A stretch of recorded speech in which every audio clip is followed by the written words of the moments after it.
Riza Prastia di sini kembali lagi di Podeng Podcast bareng Tangerang TV. Yes, episode kali ini spesial bulan Ramadan. Gue udah kedatangan Dr. Hairunisa, spesialis bedah mulut dan maksilofasil.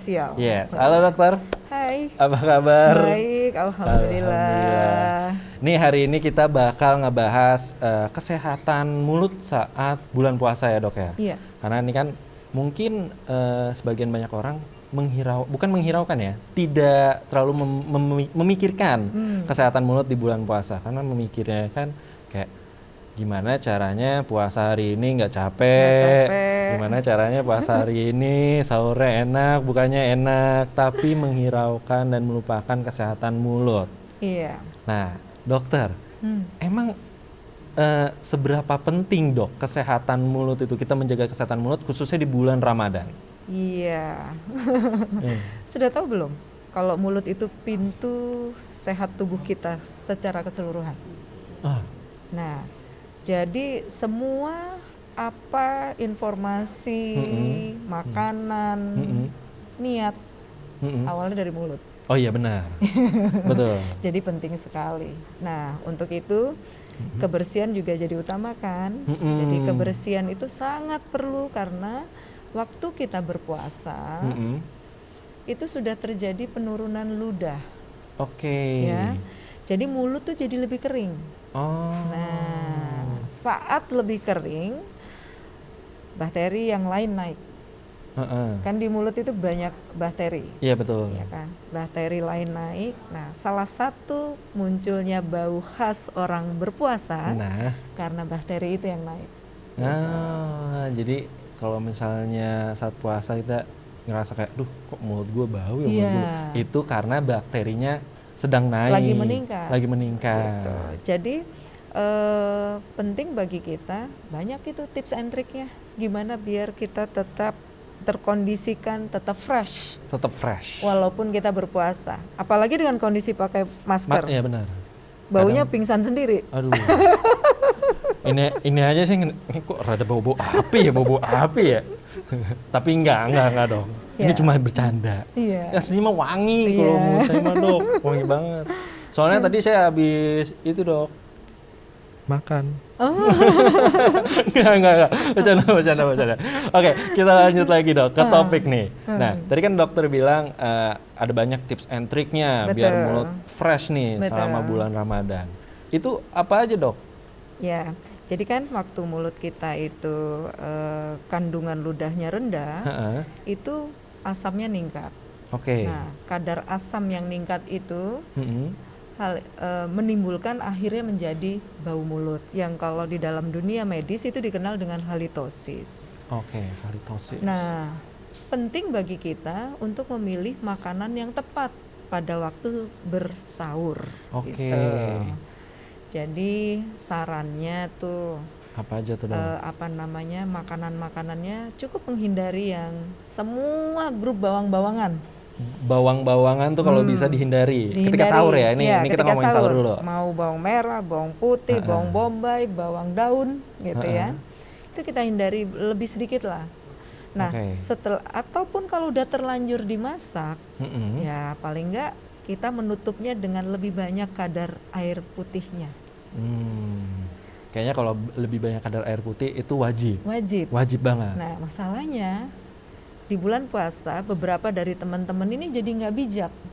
Rata-rata minumannya campur sari dengan manis-manis. Iya, betul. Gitu. Apalagi saat buka puasa. Nah, hari ini yang anget-anget, besokannya yang es, besoknya lagi soda, ini lagi ini. Betul. Nah, ini akhirnya dari kesehatan mulut dampaknya panjang nih kepada kesehatan umum.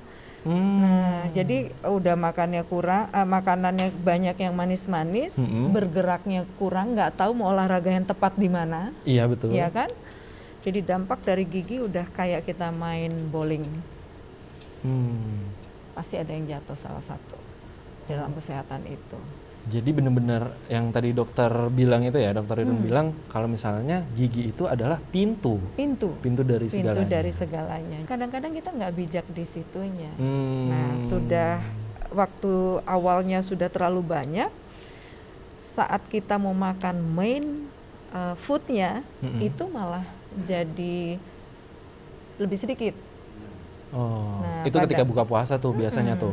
Jadi makanan-makanan yang kayak sayur-sayur berserat itu bagus untuk chewing juga, untuk pembersihan mulut. Di mulut kita itu ada kelenjar ludah. Di dalam kelenjar ludah itu ada kandungan enzimnya. Dialah yang akan memecah-mecah makanan. Gitu.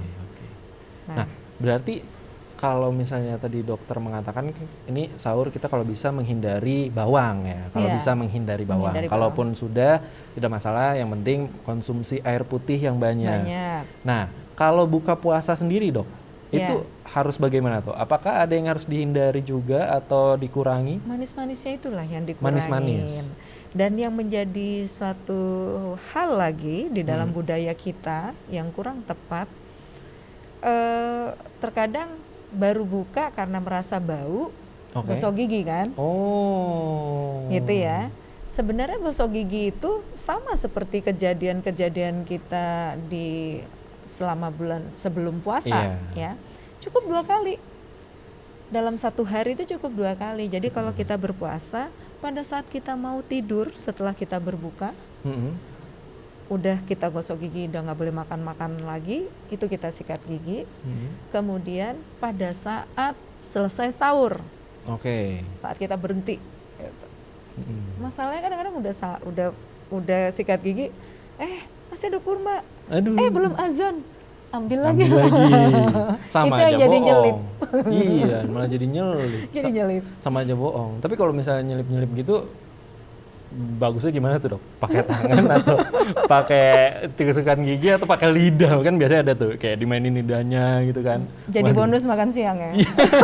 Jadi disisain pas sahur. Waduh, ada yang nyelip nih, udah deh buat tar siang.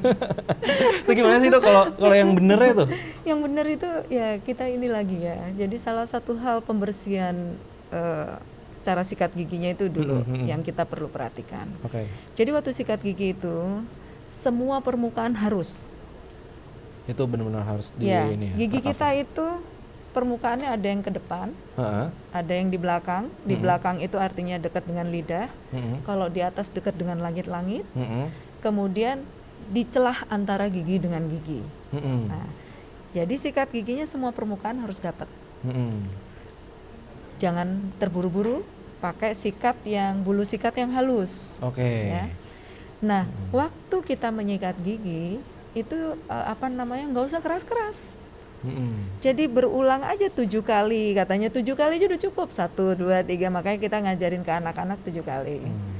Dan arahnya dari merah ke putih, dari putih gusi ke gigi, gusi ke gigi. Oh, berarti gini.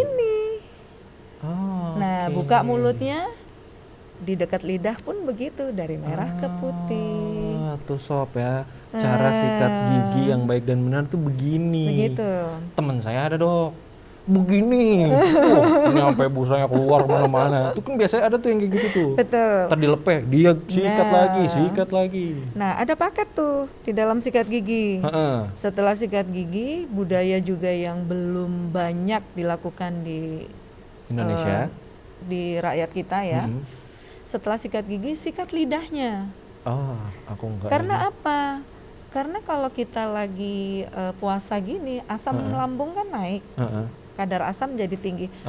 Coba lihat lidah kalian tuh putih-putih, lebih putih karena ada asam lambung yang bergaul dengan kita punya enzim yang keluar sedikit tadi. Nah itu perlu disikat. Sikatnya bagaimana? Kalau nggak punya sikat lidah ya pakai sikat gigi juga. Oh, pakai ininya ya, dibalik itunya. Dibaliknya itu juga ada. Kan sekarang ada sikat gigi yang dibaliknya untuk sikat lidah. Iya benar. Kosok gitu. Sikat lidah. Kemudian kalau orang yang giginya utuh, nggak apa-apa. Tapi ada beberapa kan giginya berjejal. Nah, teman kita ada nih, Dok.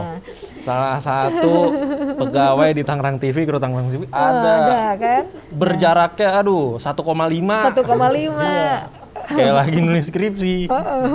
Nah, itu yang berjejal itu biasa kan pakai dental floss. Dental floss. Dental floss itu yang ini bukan sih? Benang ya? Gigi. Benang gigi. Caranya dilipat ujung satu pakai jari telunjuk satu, terus masukin aja dikit-dikit. Nah, Masukin. Nah, itu yang perlu kita budayakan. Karena apa? Kalau kita pakai tusuk gigi, secara nggak sengaja kita membuat aus jaringan gitu. pendukung giginya. Oke. Jadi gigi itu nanti akan kelihatan panjang-panjang. Karena apa? Akarnya jadi naik. Karena tulang pendukungnya turun. Karena kekikis ya bahasanya Mah ya. Betul. Akhirnya dia jadi dangdut deh. Goyang-goyang. Giginya utuh, kecabut juga. Iya, sayang. Jadi benar-benar perawatan gigi itu kata kuncinya sikat gigi dan paketnya itu dengan tepat dan benar. Kalau pasta gigi sendiri dok, itu pemilihannya gimana tuh dok? Banyak ya? Banyak. Kemarin aku sempet berapa ya, 5 bulan ada kali itu pakai pasta gigi yang mengandung charcoal. Karena katanya kan kalau yang mengandung charcoal tuh bisa memutihkan gigi. Aku udah rutin banget pakai. Kena produk deh pasti. Iya, nggak putih-putih gitu. Akhirnya balik lagi, udahlah yang normal-normal aja deh. Itu gimana dok? Kita milih pasta gigi yang baik dan benar tuh? Pasta gigi itu sebenarnya kalau kita baca di kandungannya itu macam-macam. Jadi ada satu produk kalau kalian perhatikan ya, yang Sensodyne itu ya, saya sebutkan merek karena memang di situ kalau teman-teman lihat ada warna merah, kuning, hijau, biru, ya itu semua indikasinya sesuai dengan apa yang kamu keluhkan saat ini. Jadi pasta gigi itu harusnya berganti-ganti. Gitu. Jadi kalau kita ada ngerasa ngilu, pakailah yang warna merah. Itu ada indikasinya tertentu. Gitu. Terus yang warna hijau untuk kalau sudah umur 40 tahun ke atas. Bahkan di beberapa pasta gigi ada memang udah tulis 40 up. Karena kandungannya berbeda. Kemampuan orangnya juga sudah berbeda untuk berkumurnya. Jadi pasta gigi orang dewasa jangan dipakai sama anak-anak. Karena di kandungan anak-anak ada kandungan fluoride-nya juga. Fluoride-nya apa? Untuk mencegah terjadinya lubang gigi. Tapi saya pernah dok pakai pasta gigi anak-anak Komodo, Kodomo. Iya, aduh, soalnya enak rasanya. soalnya enak dok. Gitu. Nah, saya juga milih pasta gigi itu mungkin nggak cuma saya aja ya. Mungkin banyak orang memilih pasta gigi karena rasanya juga tuh betul. Karena kan rasanya beda-beda. Jadi banyaklah dinamika di dalam sikat gigi itu sendiri. Ada yang pakai daun sirih, ada yang charcoal tadi, ada yang siwaknya tapi diolah. Memang mereknya siwak tapi itu memang benar-benar siwak gitu ya. Nah, semuanya ini kadang-kadang itu menentukan cara kita sikat giginya. Jadi kayak kalau yang ada bilang ada kandungan enzimnya. Nah itu kalau kamu sikat giginya seperti kita pakai yang ada kandungan deterjen tuh wajib kumur-kumur sampai bersih. Kalau ada enzimnya, kamu tidak wajib berkumur loh. Hilang penjagaannya terhadap karena dia punya barrier 4 sampai 6 jam di metode sikat gigi yang berikutnya. Aku sempat pernah baca juga tuh dok. Ternyata kalau kita sikat gigi nggak perlu kumur-kumur. Jadi cukup setelah sikat gigi keluarin, gitu. Terus udah biarin aja. Itu berarti kandungannya ada enzim. Nah, berarti gitu. Tuh buat Sobat Tangerang nih salah satu ilmu juga nih. Kalau misalnya memakai pasta gigi nih, nanti kalian langsung aja cek di kamar mandi kalian nih. Kalau misalnya pasta giginya mengandung enzim, nggak usah kumur-kumur. Tapi kalau ada kandungan deterjennya wajib berkumur. Nah, deterjen di pasta gigi itu bukan deterjen buat nyuci gitu maksudnya ya, bukan. Tapi ini aman, intinya aman. Waktu kita sikat gigi lebih banyak buihnya. Itu patokannya di situ. Itu ya Sobat Tangerang ya. Karena menjaga kesehatan mulut tuh sangatlah penting. Betul. Seperti pepatah mengatakan dok. Apa tuh? Lebih baik sakit hati daripada sakit gigi. Iya itu dia. Itu kata lagu tau. Oh iya lagu sih benar. Tapi kan biar keren pepatah gitu. Dokter, terakhir dok. Kalau misalnya Sobat Tangerang nih pengen konsultasi ke Dokter Irun, pengen main-main nih perawatan gigi, kemana dok? Bisa kemana nih? Kita tim saya ada di Rumah Sakit IMC Alam Sutra. Kalau teman-teman sahabat Tangerang mungkin dulu mengenalnya sebagai Omni Alam Sutra. Omni Alam Sutra sudah ganti baju. Ganti baju. Jadi IMC Alam IMC Sutra. Alam Sutra. Yang warnanya hijau-hijau cantik itu. Iya benar banget. Kalau misalnya yang nggak tahu lokasinya deket Bundaran Alam Sutra. Bundaran Alam Sutra. Benar. Persis itu di pojokan. Gitu, depannya ada McD, pusat makanan ada Flavor itu Bliss kan. juga. Iya, ada Flavor Bliss. Dokter, yes. terima kasih Sama-sama. banyak ini atas waktunya udah ngobrol-ngobrol di Iya. podcast bareng Tangerang TV ini, Iya. ngobrolin kesehatan mulut.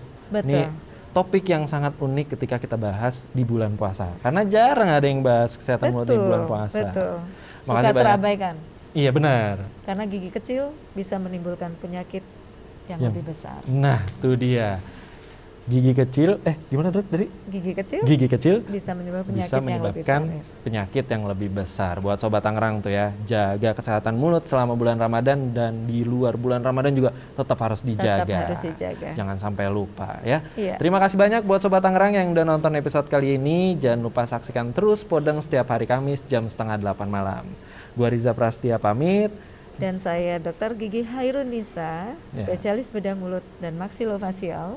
Ya, pamit juga dan jangan lupa saksikan terus ya Podeng setiap hari Kamis jam 7:30 malam. Sampai jumpa, dadah. Bye-bye.